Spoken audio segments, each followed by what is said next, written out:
좋은 찬양 나눠주심에 감사드립니다. 우리도 이 찬양의 고백처럼 우리가 주를 사랑하며 살아가는 것이 우리의 삶의 기쁨이 되기를 축복합니다. 제가 신대원을 다닐 적에 한참 좋아하던 교수님이 한 분 계셨습니다.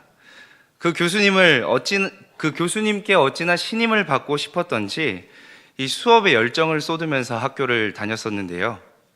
그러던 어느 날 교수님께서 제게 우리 학생들에게 한 가지 질문을 했었습니다. 그 질문을 여러분들도 한번 이 시간 생각해 보면 좋을 듯 합니다. 그 질문은 무엇이었냐면 바로 사회적 기업과 교회가 다른 점이 무엇이 있는지 찾아보라는 질문이었습니다.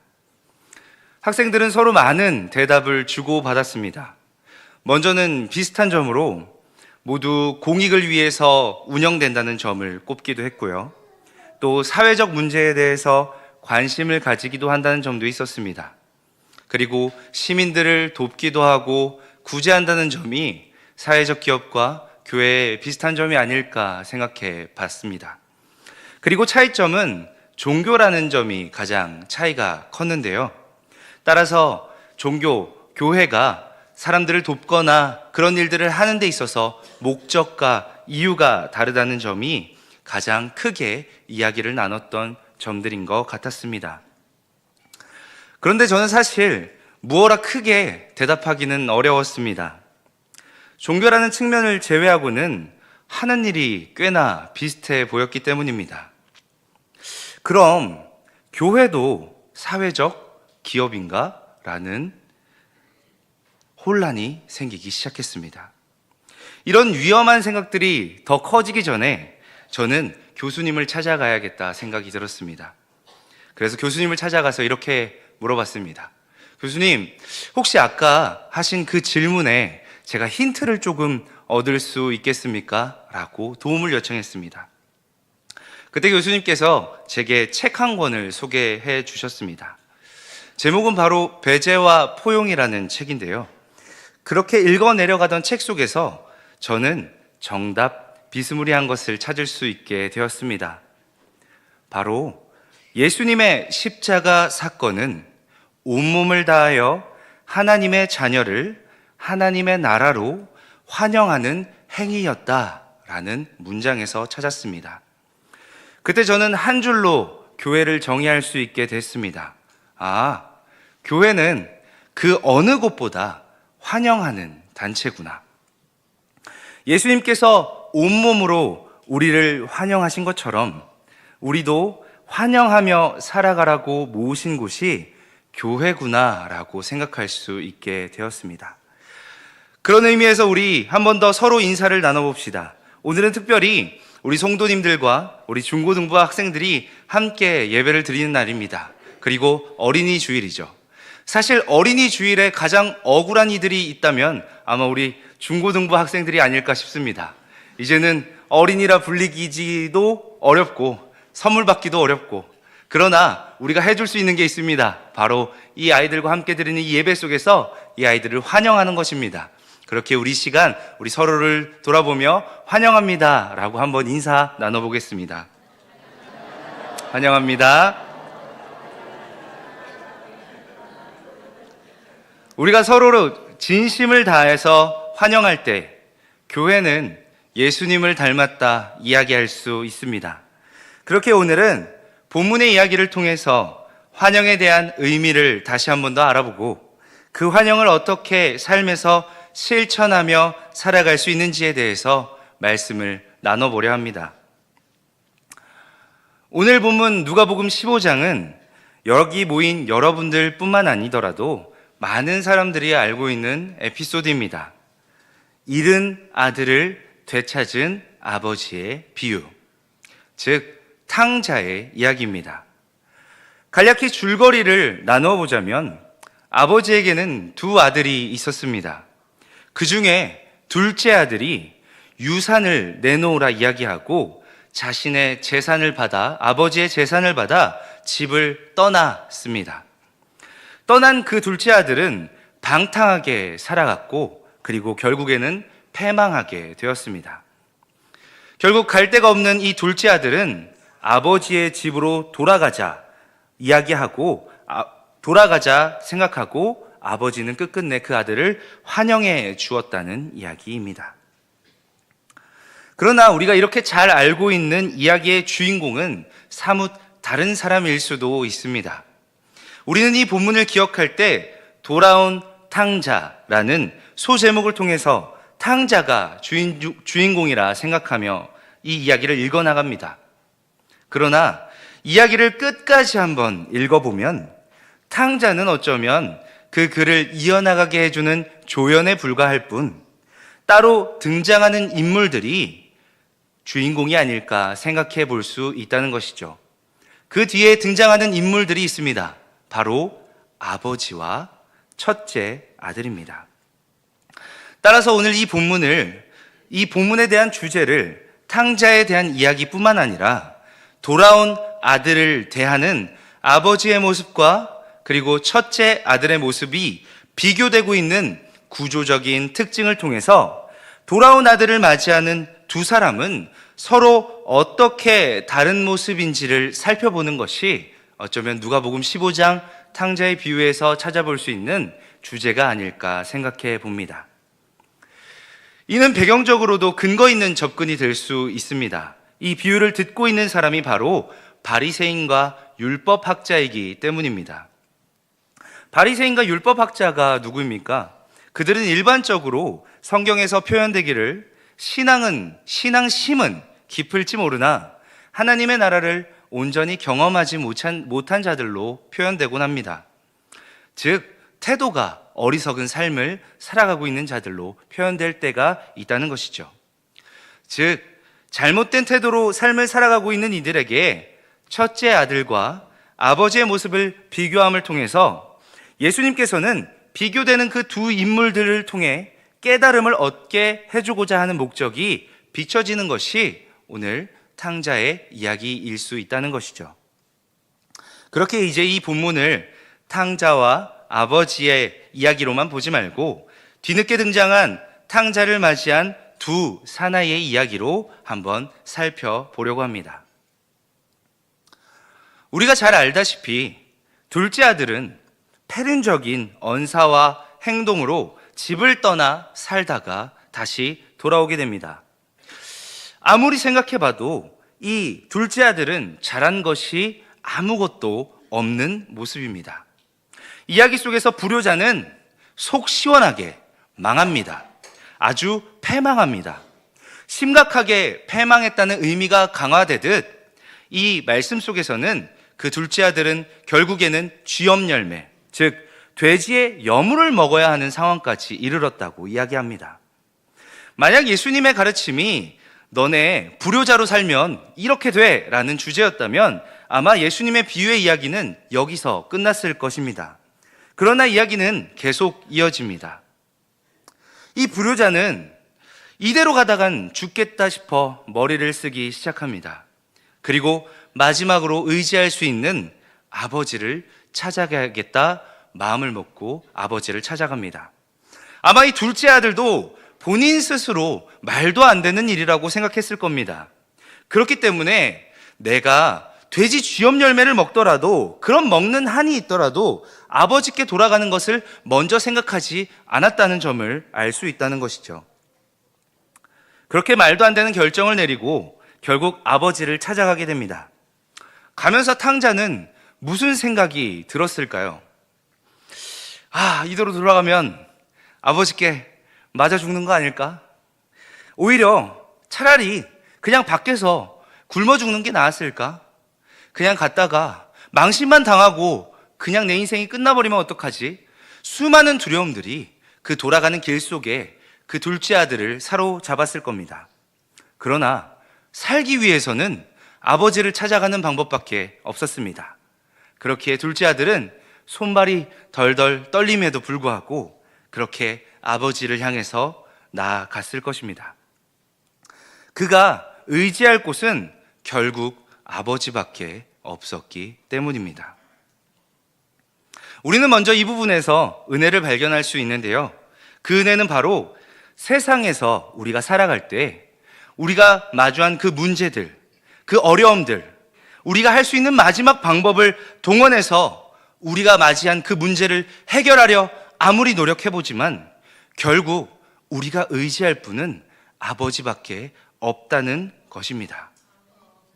그렇게 찾아간 아버지는 거짓말같이 그 아들을 환영합니다. 본문에 보면 아직 거리가 먼데 아버지가 그를 보고 측은히 여겨 달려간다라고 이야기하고 있습니다. 한국식으로 이야기해보자면 거리가 먼데 버선발로 맨발로 신발도 안 신고 보자마자 달려가 안아주는 모습이 아버지의 모습이었다는 것이죠. 그 아들이 어떤 잘못을 했던, 그가 이전에 어떤 생활을 했던 아버지는 아무 상관이 없었습니다. 아버지는 아들을 보이자 말자 달려가 환영하고 그 아들을 끌어안으십니다. 그리고는 뭐가 예쁘다고 제일 좋은 옷도 입히고 자신의 손에서 반지를 빼다가 그 반지를 끼워주기도 하고 송아지도 잡아 먹입니다. 이는 아버지의 마음을 살펴볼 수 있는 대목인데요. 그의 행색이 행여나 다른 사람들이 보기에 아들 같지 않을까봐 얼른 그를 자신의 아들이라 공표하며 아들의 지위를 공공연하게 회복하려 하는 아버지의 마음이 담겨 있습니다. 이러한 아버지의 모습 참 따뜻하지 않습니까? 성 부에나벤투라는 하나님에 대해서 이야기할 적에 이와 같은 모습이 하나님이 아닐까라고 비유하며 이야기하기도 합니다. 즉 예수님의 비유의 이야기를 통해서 하나님 아버지는 이 탕자의 아버지와 같은 모습이라고 상상해 볼 수도 있다는 것이죠. 그렇기에 하나님께서는, 그 하나님 아버지께서는 누구든 환영하는 분이시며 그런 자녀라도 사랑하시는 아버지시며 자신의 반지를 빼서라도 아들의 권위를 회복시켜 주시기 위해 행동하시는 분임을 우리는 이 말씀을 통해서 생각해 볼 수 있습니다. 그러나 이 아버지의 모습과 굉장히 상반된 인물이 한 명 있습니다. 바로 첫째 아들입니다. 본문을 살펴보면 이 첫째 아들이 부린 투정이 사실 둘째 아들의 방탕한 세월보다 더 자세하고 더 많은 글자 수로 표현되고 있습니다. 이것만 봐도 어쩌면 이 이야기의 주인공은 둘째 아들이 아니라 첫째 아들이 아닐까 생각해 볼 수 있다는 것이죠. 아버지와 정반대의 모습을 보여주는 첫째 형입니다. 형은 갑작스레 돌아온 동생의 소식에 대뜸 신경질부터 내기 시작합니다. 이게 무슨 일이야? 지금 왜 잔치를 하고 있어? 나는 지금 밖에서 고되게 일하다 돌아왔는데 이거 누구를 위한 잔치야? 뭐? 동생이 돌아왔다고? 그리고 그 동생 때문에 송아지를 잡아준다고? 나는 결사 반대한다. 나는 그 동생을 절대 환영하지 않는다라고 이야기를 합니다.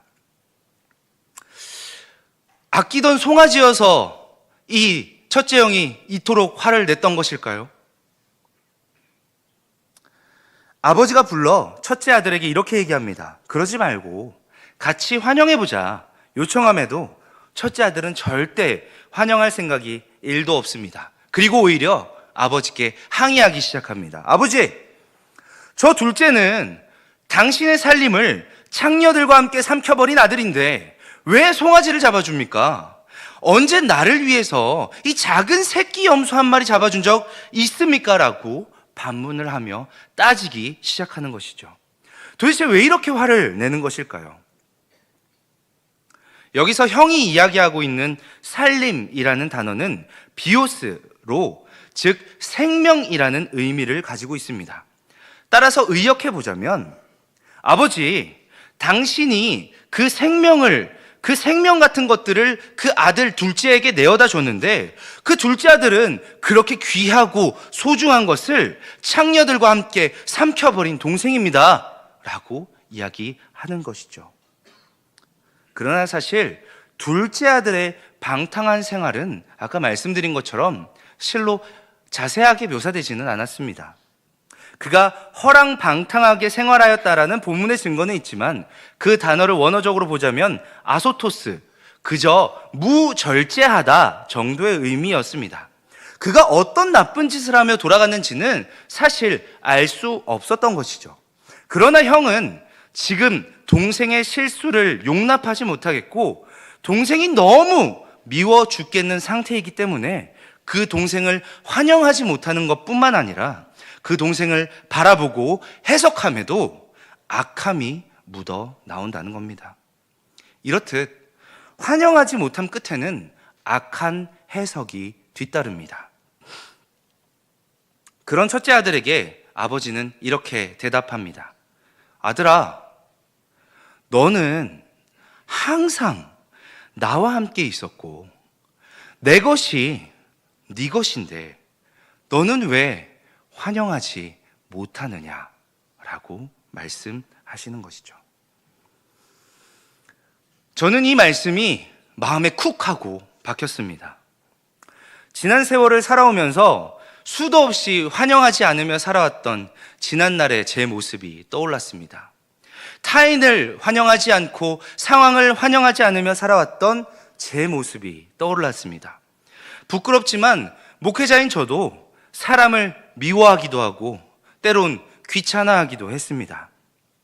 그렇게 사람들을 환영하지 못했던 지난날들의 모습이 턱하고 눈앞에 떠올랐습니다.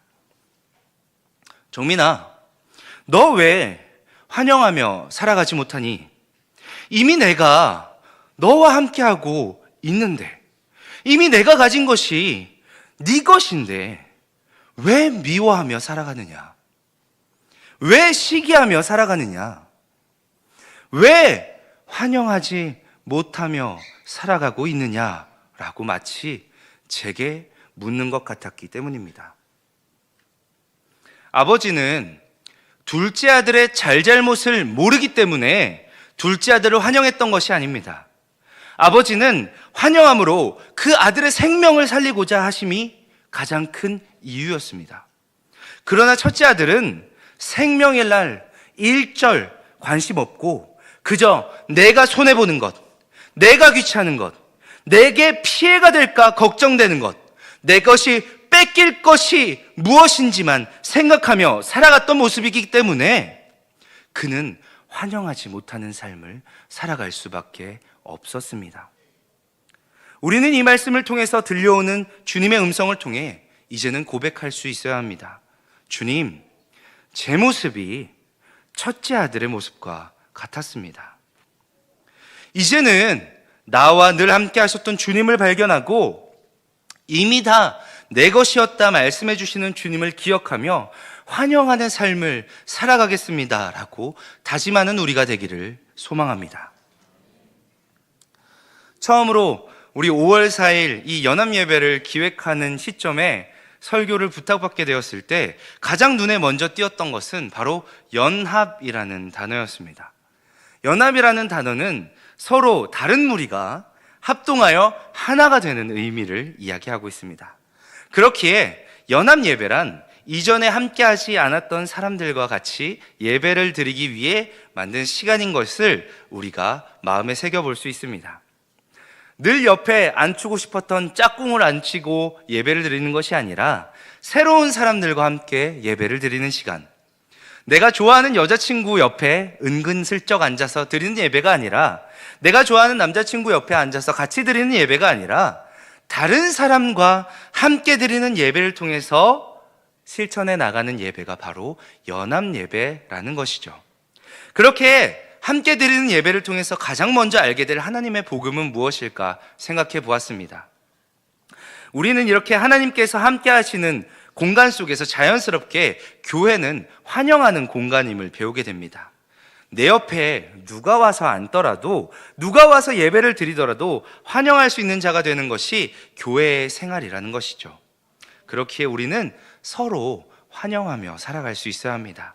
그리고 환영하며 살아갈 때 우리는 주와 같이, 그리고 탕자의 아버지와 같이 생명을 살리는 일에 동참하는 자들이 될 수 있겠습니다.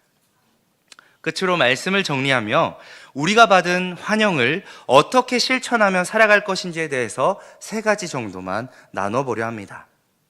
첫 번째로 환영하며 살아가기 위해서는 먼저 다른 사람을 기꺼이 환영할 수 있어야 합니다.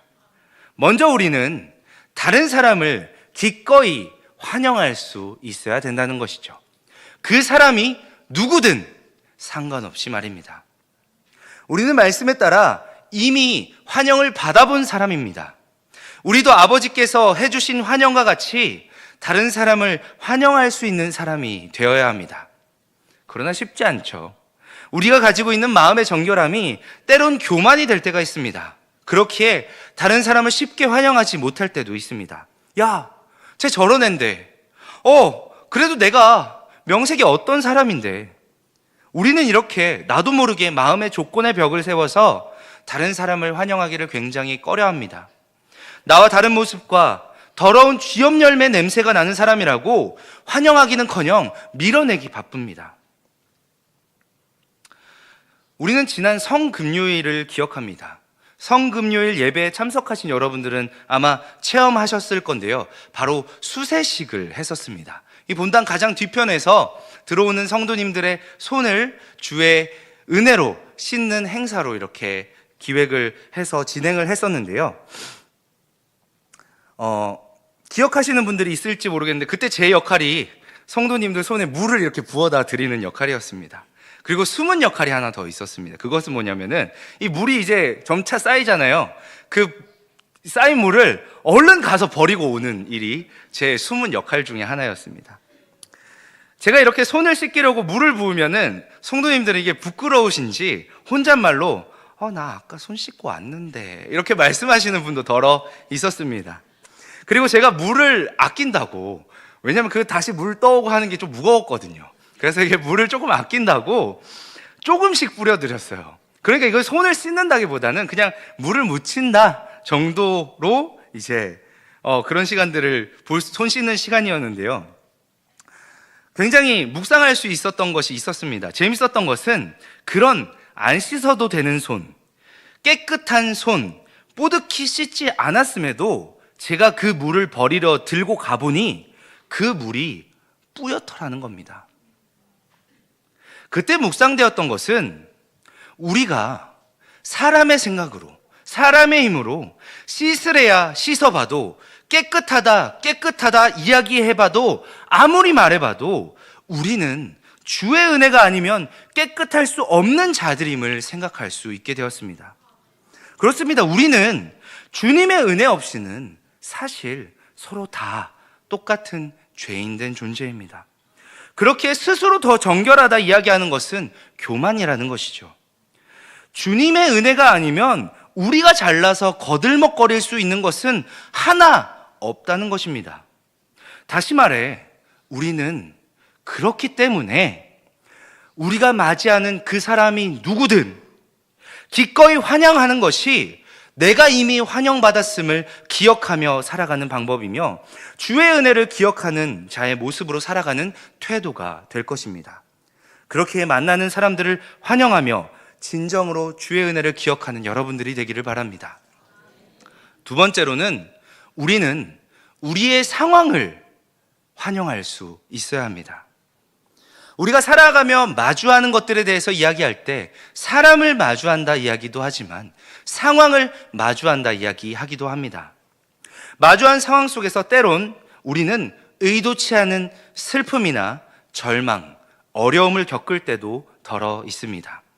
그런 환경을 마주할 때면 하나님의 은혜가 도대체 어디 있느냐라고 물을 때도 있죠. 성경에도 그런 인물이 있습니다. 바로 요나입니다. 요나는 자신의 환경에 대해서 하나님께 부정하며 투정하며 자신의 환경을 거부합니다. 하나님께서 니느웨라는 상황을 주시고 환경을 제시하지만 요나는 그 환영을 거부하고 얼굴을 피하고 도망합니다. 사실 요나는 그럴 수밖에 없었습니다. 요나는 역사적으로 니느웨를 미워할 수밖에 없었고, 그리고 하물며 복음을 전하라고 하는 그 니느웨 그 땅은 하나님께서 표현하시기에도 큰 성읍이라고 이야기할 정도로 아주 크고 부담되고 하는 장소가 바로, 환경이 바로 니느웨였기 때문입니다. 요나는 그 상황을 환영하지 못하고 끝끝내 도망합니다. 그러나 결국 돌아온 거기서 하나님께서 늘 함께 하심을 다시 알게 되고 상황을 극복하게 되고 복음을 전하게 된다는 것이 요나서의 전반적인 이야기입니다. 이처럼 우리는 우리에게 주어진 상황을 환영할 수 있어야 합니다. 처해지고 살아가게 하신 우리의 인생 모든 상황을 주님께서 함께 하시고 주의 은혜가 있다는 것을 우리가 기억하며 살아가야 합니다. 그 길이 때로는 슬프고 힘들고 어렵더라도 주께서 동행하시는 길임을 잊지 않고 우리가 마주한 그 상황을 환영하며 살아가는 여러분들이 되기를 바랍니다. 그렇게 타인과 상황을 환영하며 살아가면 어떤 일이 일어나게 되는지 아십니까? 바로 복음이 가득한 세상이 일어나게 됩니다. 얼마 전 제 아내가 발목을 다친 일이 있어서 한의원에 간 적이 있었습니다. 그곳에서 겪은 일이었는데요. 아내가 침을 맞는 중에 옆에서 나누던 대화 이야기를 엿들을 수 있게 됐습니다. 한 할머니와 간호사의 이야기였습니다. 꽤나 오래 병원을 다니셨는지 간호사와 사뭇 꽤나 친하게 이야기를 나누시는 모습을 엿볼 수 있었습니다. 간호사가 들어오자마자 할머니께서는 그 간호사에게 잘 지냈는지, 별일은 없었는지 안부도 물으시고, 그리고 내가 늦게 와서 미안하다, 근데 그래도 처치해줘서 고맙다라고 감사의 인사를 전하며 간호사를 환영했습니다. 할머니가 마주한 간호사를 환영하고, 그리고 그 간호사도 할머니를 덕분에 환영하게 되므로 대화가 끊임없이 이어지게 되었습니다. 그렇게 한참을 이야기가 오가던 중 간호사가 할머니에게 한 가지 질문을 했습니다. 할머니는 어떻게 그렇게 늘 밝고 행복해 보이세요? 저는 사실 요즘 인생이 너무 재미없고 힘듭니다. 어떻게 하면 할머니처럼 그렇게 밝고 행복하게 살아갈 수 있나요? 라고 비결을 알려달라고 물었습니다. 그러자 할머니께서는 예수님 덕분이지 라고 웃으면서 대답할 수 있었습니다. 이후에 복음을 전하며 예수님의 이야기를 전하더랍니다. 그렇습니다. 환영하며 산다는 것은 주의 은혜를 기억하며 우리가 삶을 살아가는 태도도 되겠지만은 또한 우리가 복음이 가득한 세상으로 들어가는 첫 걸음이기도 합니다. 그렇기에 우리는 마주한 사람과 마주한 상황을 환영하는 습관을 기를 수 있어야 합니다. 끝으로 세 번째는 그 환영하는 삶을 실천하기 위해서 환영이라는 팻말을 들고 환영받지 못한 이들을 찾아가며 살아가야 합니다. 저는 간절히 바라기는 오늘 이 세 번째 환영의 목적이 우리 중고등부 학생들과 저와 그리고 우리 성도님들의 앞으로 가질 비전이 되었으면 바라는 마음입니다. 수많은 멋지고 좋은 화려한 직업들, 그것을 꿈으로 가지며 살아가는 것들 너무 좋습니다. 그 비전을 품고 살아가는 것 너무 대단합니다. 그러나 우리가 하나님의 자녀로서 환영받은 사람들로서 비전을 품고 살아가는 우리의 방향성을 다시 설정해 본다면 바라옵기는 아버지를 닮은 모습이었으면 좋겠고 환영하며 살아가는 모습이었으면 좋겠습니다. 그렇기에 여러분들과 저는 환영받지 못한 이들을 찾아가는 삶이 되기를 축복합니다. 세상에는 사실 아직 환영받지 못한 세상 속에서 살아가는 이들이 너무나도 많습니다. 그 현장으로 발걸음을 옮기는 여러분들이 되기를 바랍니다. 내 발이 버선발이 될까 두렵더라도 두려움보다 은혜를 기억하며 그렇게 살아가는 우리가 되기를 바랍니다. 그 현장으로 우리가 받은 환영을 전하면서 살아갈 때 그곳은 하나님의 복음이 가득한 곳이 될 줄로 믿습니다. 어떤 현장일지 여러분들 머릿속으로 한번 상상해 보십시오. 어떤 환영받지 못한 이들을 찾아가야 할지 한번 마음속으로 생각해 보십시오. 환영받지 못한 삶을 살아가는 이들의 족적이 있는 곳. 그것이 어쩌면 주님께서 이 땅을 살아갈 우리에게 보내시는 사명의 공간이요, 삶의 직업이 되며 또 방향이라고 고백해 볼 수 있겠습니다. 오늘의 말씀을 마치겠습니다. 우리는 첫째 아들의 모습을 통해 지난 우리의 모습을 발견합니다. 그러나 이제 아버지의 모습과 같이 세상 속에서 환영하며 살아가겠다 다짐해 봅니다. 그렇기에 마지막으로 옆 사람들과 이렇게 인사하며 말씀을 마쳐보겠습니다. 우리 옆 사람들과 마지막으로 이렇게 인사 나누겠습니다. 환영합니다. 기도하겠습니다. 사랑과 은혜가 많으신 아버지 하나님, 참으로 감사합니다.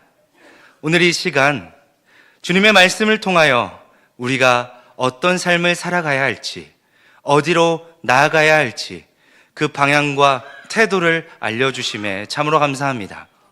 주님, 지난날의 우리의 모습은 첫째 아들과 같았습니다. 그 마음에 시기가 많았고 욕심이 많았고 또 뽐내고 싶은 것들이 많아 주님, 생명을 살리는 것보다 내 것이 더 중요하다 여기며 그 삶을 살아왔습니다. 그렇기에 다른 사람을 환영하지 못했고 내가 처한 억척스러운 그 상황을 환영하지 못하며 살아갔습니다. 그러나 주님, 이제는 우리 그 모습을 내려놓고 주님과 닮은 삶을 살아가기를 이 시간 고백하며 다짐해 봅니다. 주님, 우리도 이 아버지의 모습을 닮아 세상 가운데 환영하며 살아가는 우리의 모습이 되게 하여 주시옵소서.